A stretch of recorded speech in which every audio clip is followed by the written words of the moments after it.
It required a lot of research and preparation, but Bill Monahan did such a great job of giving us a real outline to go by. He writes such rich dialogue and such juicy characters.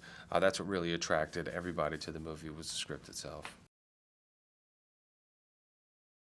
Well, the physical transformation was not my choice, not by design. Rupert had a vision of the character being very thin and frail, and it was not a guy who focused on eating right and exercising. And I had just come off of Transformers, where I was fighting robots and trying to save the world. So he thought a nice change would suit the character. So I was certainly willing to do that. And once I start doing that, I become obsessed. But my real concern was being believable in the classroom as a literary professor. I am familiar with a lot of people who were addicted to gambling. So that was the easy part. But the hard part was really kind of getting the confidence to be in that classroom and delivering those monologues. When you meet him first, you see him basically sitting with his grandfather, who is passing away, and he seems conflicted because he's very emotional about the fact that this man is probably going to pass, but he's smiling when he's saying that this man is going to leave him nothing, and you don't really understand until later on why he would be concerned with what he's being left or not. And then you see him in a gambling den, and he starts making some very peculiar choices, and very risky, and seems like he's very reckless in the bets that he's making. And then cut to his real life, he is a literary professor and he's teaching Shakespeare at a university. And one of his students who has seen him in his nightlife is somebody that he has a particular interest in. And it's very interesting how he basically by day is this literary professor and by night he's this high stakes gambler.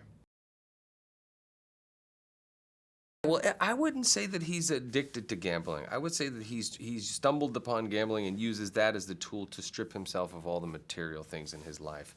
He comes from a background of wealth and privilege, and it doesn't bring him any joy or any satisfaction. So he's looking for a deeper meaning in life.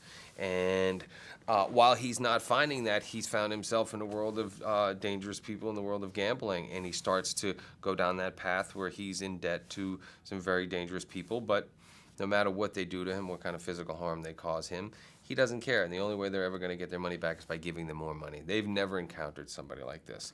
And it isn't until he meets this girl in his class that he's inspired to get out of this situation and hopefully have a relationship with her, be inspired to write again, and have something real that it can possibly give him joy and happiness.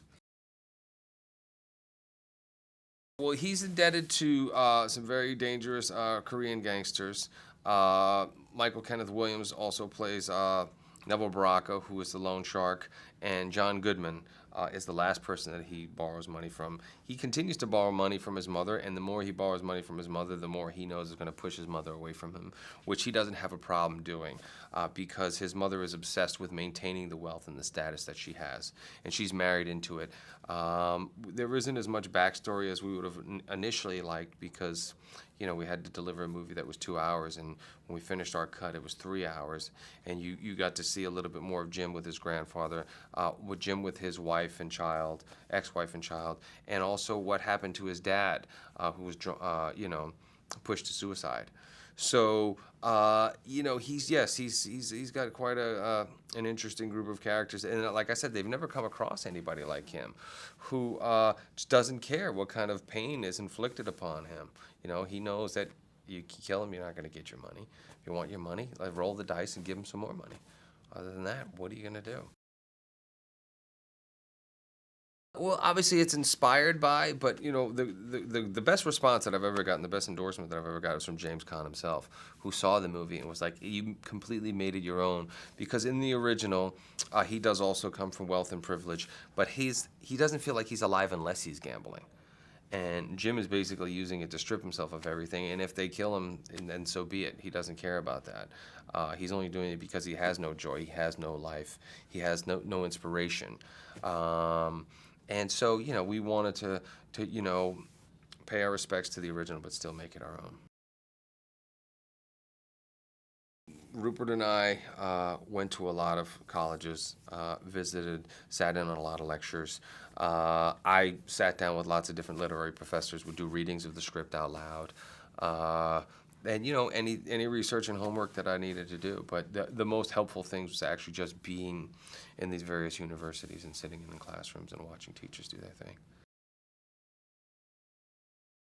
Even though we didn't encounter any teachers like Jim, most of the teachers that we encountered had students bored to tears, to the point where they were on their laptops, they were sending text messages, they were shopping online, they were sleeping behind dark glasses, which is one of the ideas. We got to wear the glasses in certain scenes where Jim was just completely not paying attention or not engaged whatsoever in what was going on.